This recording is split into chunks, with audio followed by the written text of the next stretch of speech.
Señores, es noche de cuarto grado y ya llegó Yasmín Ugalde Colunga, colaboradora del Instituto Nacional de Formación Política de Morena. Querida Yasmín, buenas noches, ¿cómo te va?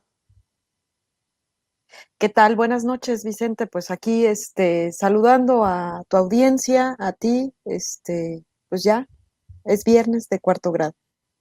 Así es, y hay que hablar hoy de las perspectivas para la economía y la sociedad luego de esta pandemia. Ya podríamos ver hacia adelante, si bien es cierto, estamos en medio de esta maraña de situaciones, pues siempre hay que ver hacia adelante.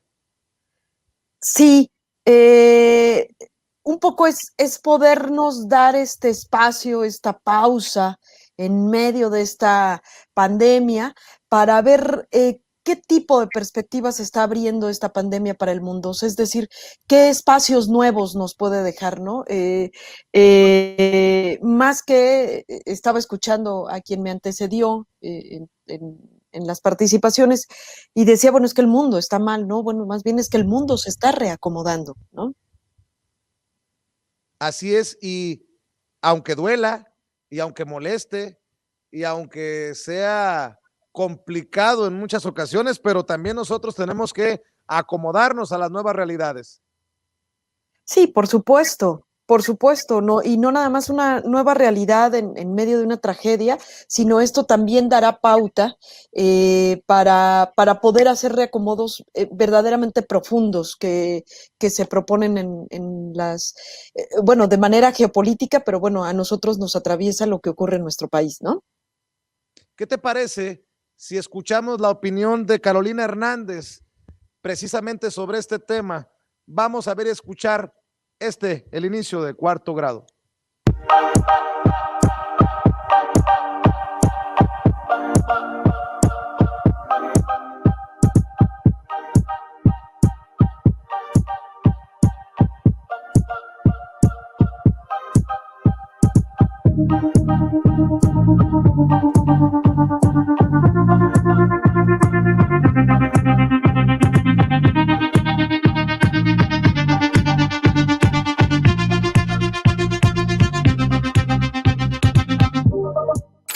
No obstante, a mí me gustaría remarcar que el COVID se está presentando con un impacto tan dramático que el análisis social comienza a perder o a desdibujar o abandonar fundamentos que parecían casi teológicos en las ciencias sociales, el libre comercio y la hegemonía norteamericana. Estas palabras como plan o planificación comienzan a convertirse en parte del discurso político, incluso para los más ajenos a los planteamientos socialistas. ¿Por qué? Porque los desafíos económicos son enormes y con ellos me gustaría comenzar partiendo de esta base de todo el edificio social, ¿no? El tema de crecimiento y distribución del producto es algo que está en las voces de la mayoría de los gobiernos en este momento, que se están dando a conocer las cifras de decrecimiento.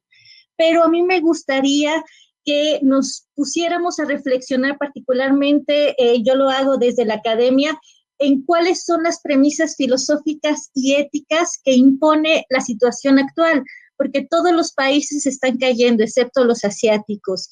Y si nosotros vemos el crecimiento no ha venido relacionado de manera directa o no hay una correlación directa, mejor dicho, con el desarrollo. Entonces esos temas se tienen que abordar sobre todo porque la semana pasada salió la publicación de un informe de desigualdad Oxfam y nos vemos que el COVID llega en un momento en el cual el mundo está extremadamente desigual. O sea, ya no se habla, lo mencionábamos en la sesión anterior, de millonarios o multimillonarios, ya se habla de 1,000 millonarios o de trillonarios.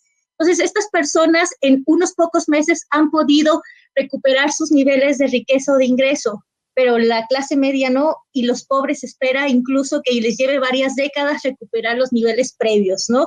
Entonces aquí es importante una refuncionalización del Estado en materia no solo política, como yo lo acabo de enunciar aquí, sino también pues hacer esta pugna política por una planificación de la producción y de la distribución, que son temas que antes no se veían y que ahora con la pandemia y la distribución de la vacuna, pues ya está recobrando fuerza, ¿no? Escuché hoy en la mañana que Birmex va a ser esta empresa paraestatal encargada de distribuir una vacuna tan importante como el Sputnik. Entonces, aquí hay temas que son económicos, políticos y sociales de gran trascendencia, porque lo estamos haciendo sin otro tema importante que es la deuda.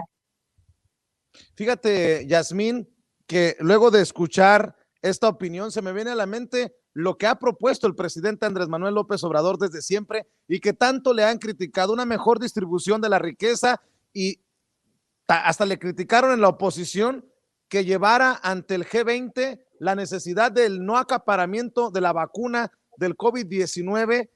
Se burlaron de él, lo ridiculizaron o lo intentaron ridiculizar, y entendiéndolo, el presidente está un paso adelante en esta perspectiva post-COVID-19. Por supuesto, y hace rato estaba escuchando, te digo, la entrevista que me antecedió, y veía esta crítica, estos personajes que se la viven criticando al gobierno de la Cuarta Transformación.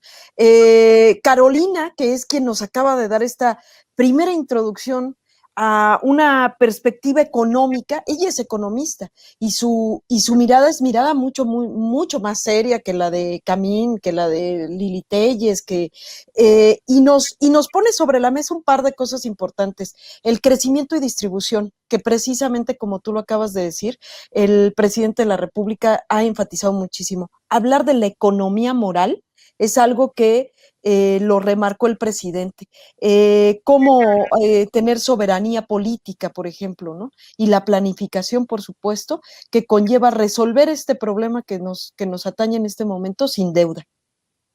Y hoy, en este momento histórico, la autoridad moral tan importante a la hora de negociar la llegada de vacunas. El presidente Andrés Manuel López Obrador ha asegurado la llegada de vacunas, no solamente de Pfizer, que por cierto hoy el subsecretario de Salud, Hugo López-Gatell, aseguró que no llegarán las vacunas de Pfizer antes del 15, y bueno, pues ha asegurado el presidente la rusa, la china, la americana, en fin, de todos lados, con la autoridad moral, negociando con la autoridad moral. Claro, no nada más eso. Por ejemplo, podemos pensar que la autoridad moral que tiene nuestro gobierno, representado por nuestro presidente, nos ha dado una de las mejores, la más eficaz respuesta hacia esta pandemia, que fueron todos estos protocolos de sanidad sin ejercer ninguna fuerza autoritaria de confinamiento. Siempre fue aludiendo a esta autoridad moral que tiene nuestro presidente, eso hacia el interior del país, pero también hacia afuera, por supuesto, estar en el marco y en el plano internacional, donde está, por supuesto, en la punta de poder decir, bueno, a ver, la vacuna es para todos, ¿no? Así es. ¿Qué te parece si ahora escuchamos y vemos la opinión de Tania Arroyo, quien asegura que se hizo lo que se pudo con lo que se tenía a la mano? De eso y mucho más. Vemos y escuchamos y lo comentamos después. Entonces, en ese sentido, pues me parece que el manejo de la pandemia, a pesar y en contra de muchas de las opiniones, ha sido muy digna, ¿no? No se puede hacer más con lo poco que teníamos, y aún así lo estamos haciendo mejor que los países del primer mundo. En términos sociales, pues por supuesto que hay una crisis profunda. Ya mencionaba Carolina, el informe más reciente señala que la pandemia va a incrementar 50 millones de pobres, y que, ¿no?, el otro dato que también es increíble en una situación como la que estamos viviendo, no solo a nivel nacional, sino a nivel mundial, pues que las 10 personas más ricas del mundo han incrementado su riqueza en 540 mil millones, ¿no? Entonces, o sea, veamos los contrastes. Y por el otro lado, las farmacéuticas en los primeros, pues han sido las más beneficiadas en este contexto y han incrementado más de $100 millones en su valor de mercado. Entonces, pues a pesar de todo, el capitalismo sigue ahí, ¿no? Y sigue habiendo quienes siguen ganando a pesar de la situación tan catastrófica que se experimenta a nivel mundial. Regresando un poco como a la cuestión de nuestro gobierno, también quiero destacar la gran gestión en términos internacionales que se ha realizado. O sea, somos de los países pobres que logramos tener prácticamente en los primeros días, al igual que los países más ricos del mundo, las vacunas.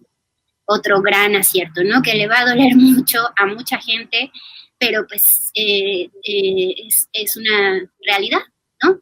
En esta ocasión, si bien pues no hay vacunas para todos, somos un país que no se caracteriza por tener grandes inversiones en los organismos internacionales, que tampoco puede permitirse lujos para realizar inversiones o apuestas para tener acceso a las vacunas.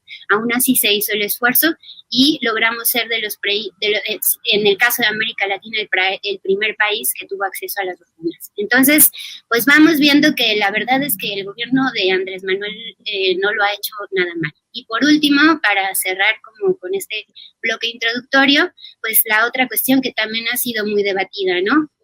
Tenemos un presidente que tiene COVID en este momento, que finalmente es muy revelador, ¿no? ¿Qué otro presidente habría dicho no a ponerse la vacuna? A esperar el turno que le corresponde en la planeación que se ha presentado para toda la población. Es decir, respetar el protocolo de primero el sector salud, primero las personas, médicos, enfermeras que están en la primera línea y el presidente reconociendo que él no está en la primera línea. Se le ha criticado por poner en riesgo la seguridad nacional del país.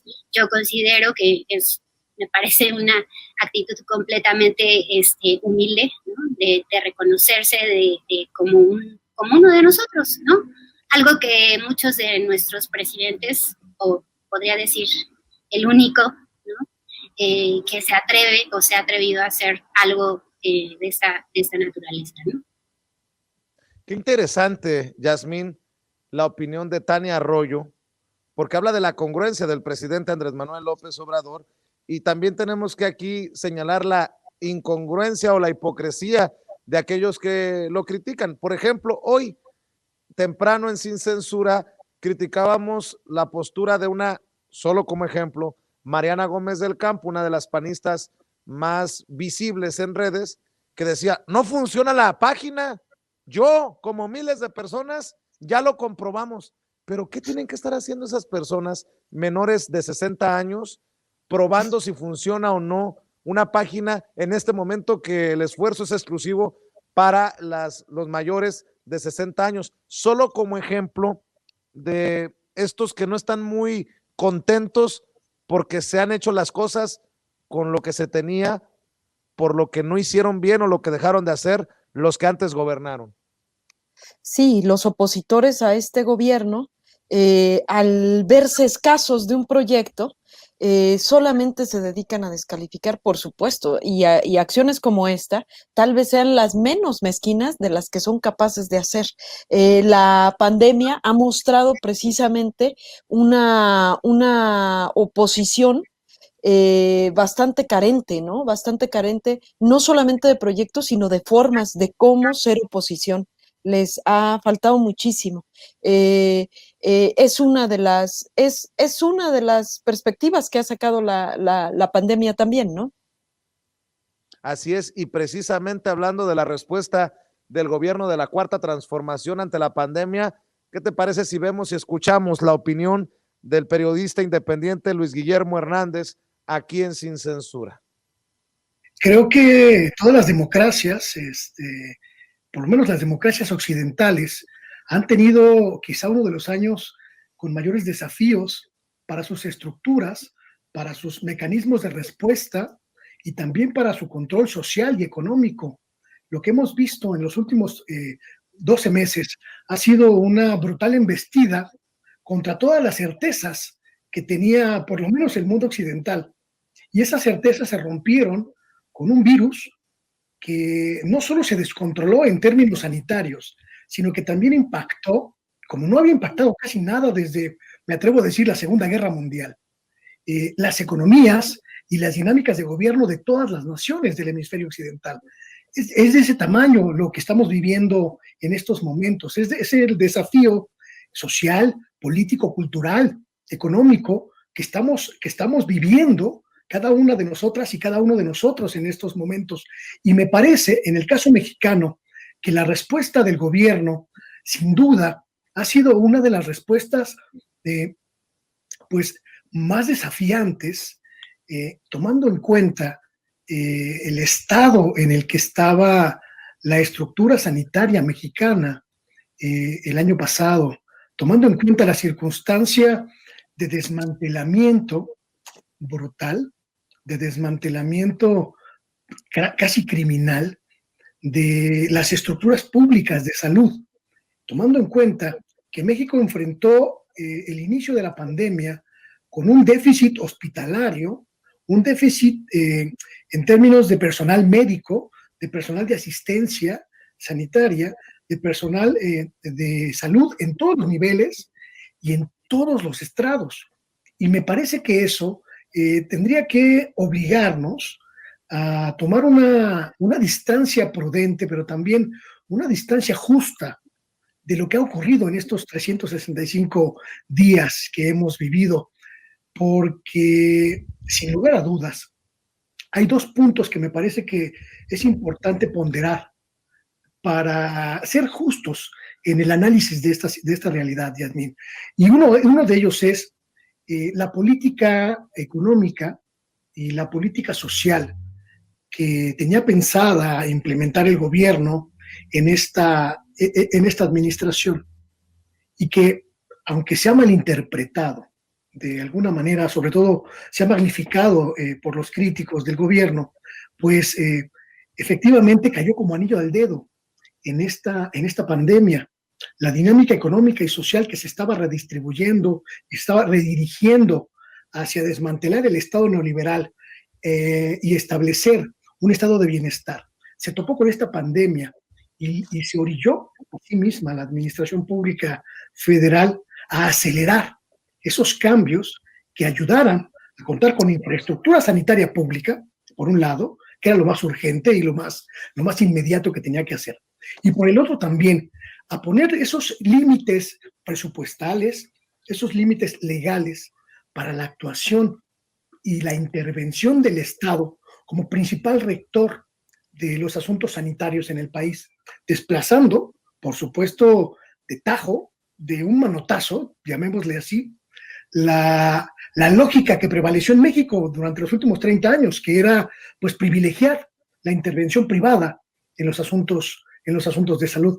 Me parece que cuando vemos ese escenario que nos plantea Carolina, pues tenemos que pensar en estas cosas, porque sin duda, cuando pase el tiempo, cuando esto sea un mal recuerdo y lo analicemos en el tono histórico que debe analizarse, seguramente vamos a identificar que algunas de esas decisiones de gobierno fueron sin duda pues muy afortunadas, porque era la única manera de enfrentar lo que estamos viviendo y que si lo comparamos con lo que están viviendo otras naciones, pues parece ser que fue de alguna manera oportuno y sobre todo positivo.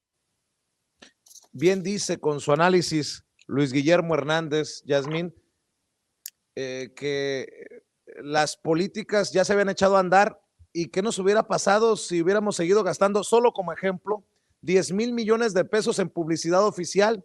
Esta austeridad republicana nos ayudó a enfrentar la pandemia o a estar enfrentando la pandemia sin endeudar al país, y le duela a quien le duela, le pese a quien le pese. Es un gran logro viendo lo que le ha pasado a otros gobiernos en otras partes del mundo.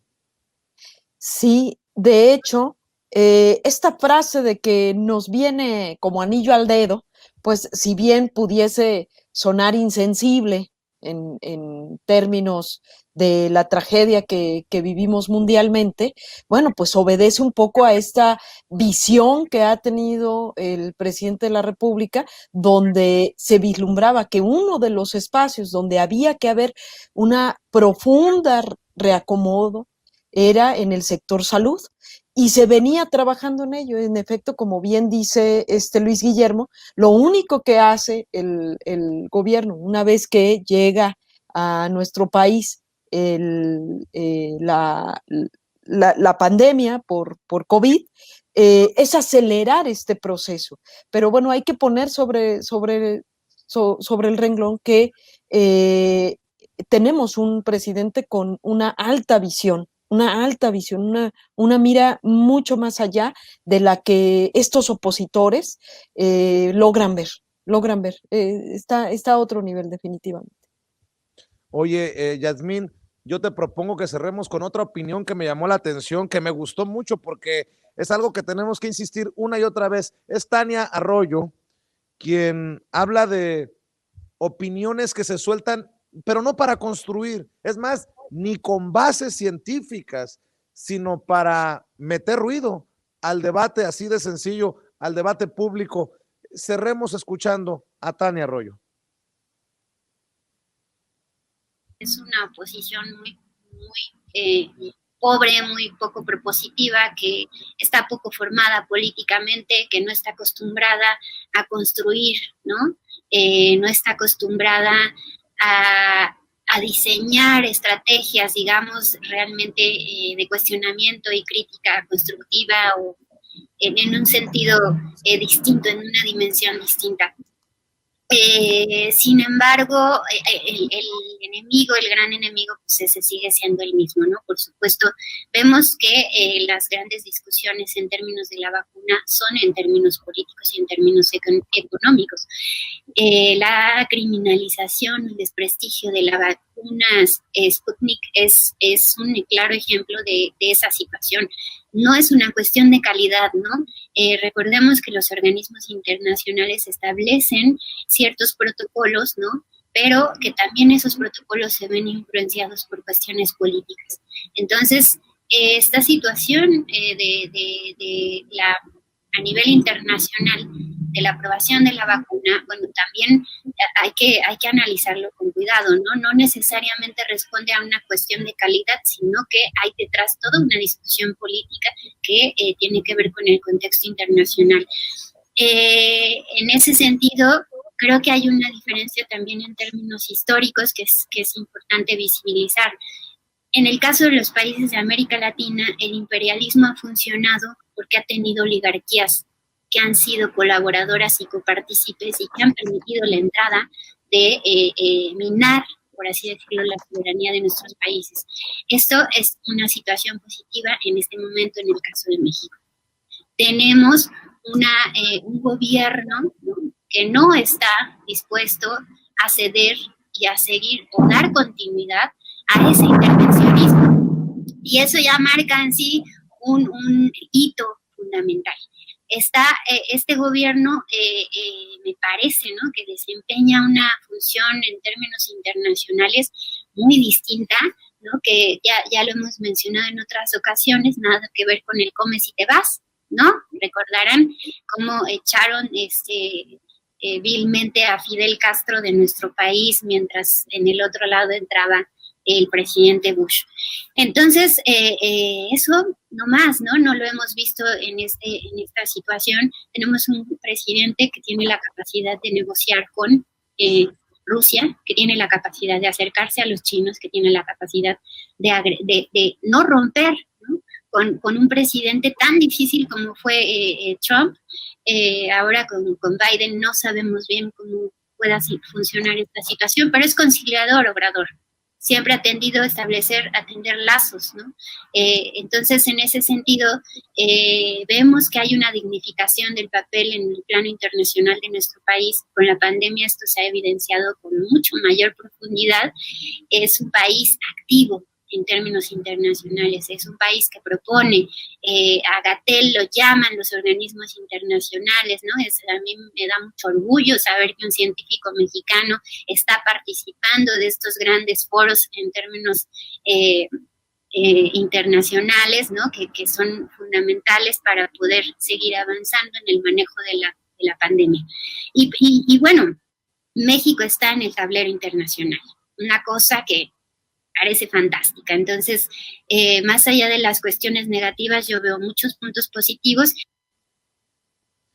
Y precisamente para ponerle la cereza al pastel de la opinión de Tania Arroyo, permíteme, Yasmín, con todo el sarcasmo que me caracteriza, lanzar la gustada sección. Bueno, también esta me la saqué de la manga. Ay, Dios mío, perdona las pendejadas de los que odian a López Obrador. León Krause desde Estados Unidos escribe sin contexto y con toda la mala leche. Estados Unidos vacunó hoy a 1.300.000 personas. México vacunó hoy a 3.706. Esa es la opinión sin construir y sin ganas de abonar, Yasmín, de las que habla Tania Arroyo. Sí, tendría que ser una opinión constructiva, tendría que ser ahí poner balanzas serias, tener un debate serio. Quienes nosotros venimos y vertimos aquí la opinión, normalmente desde el Instituto Nacional de Formación Política, hemos promovido que quienes den su punto de vista sean académicos, ¿verdad? Es decir, en el caso ahorita de Carolina, que es economista, Tania Arroyo, que tiene estudios latinoamericanos, pues la distinta visión que nos puede dar Luis Guillermo, pues, o sea, tiene que ser una opinión seria y constructiva, o sea, es decir, hacer un análisis no puede ser a través de una víscera, ¿no?